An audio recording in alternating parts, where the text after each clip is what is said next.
if I go through something really bad, I'll be really emotional, I'll cry a lot, and it's common, it's natural for me to cry about it. And then there's a phase where I go through anger. It's like, why is this happening to me, or why can't it be somebody else? I always cry. I can't seem to stop sometimes, and I'd spend a lot of my time in my room or wherever crying. And I find that it's a release of emotion, it's a way of releasing emotion that's bottled up.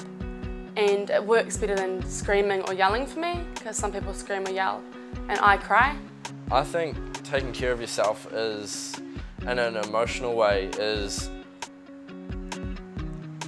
letting yourself be emotional instead of, you know, how everyone always says, it's cliche, but instead of bottling it up, you know, share it with someone. That's actually really important, to take care of yourself in that kind of way, because that changes your whole view of everything, and your view of everything determines how you react to things.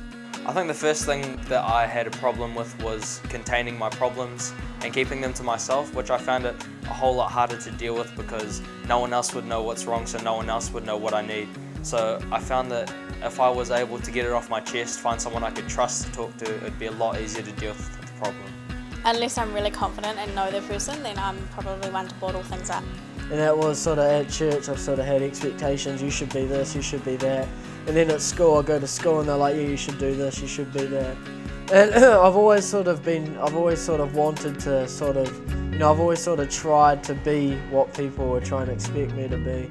And so, I mean, it came down to sort of living two lives, sort of at church and at school, trying to live up to everyone's expectations. And I guess that, like, I sort of came to the place where I just, you know, sort of didn't know who I was anymore, where I was going, which direction in life I was going and what I was meant to be doing, and sort of the whole sort of just got so, you know, got pretty messed up. And for me, I actually felt free, like I was set free from what I was carrying. I felt that all my life I had to carry it on my own, and I kept it all bottled up inside, and being able to speak out to loved ones actually helped take some of that weight away, and having a group or network of people around you to help you carry that stuff is really, really helpful to get through those hard times.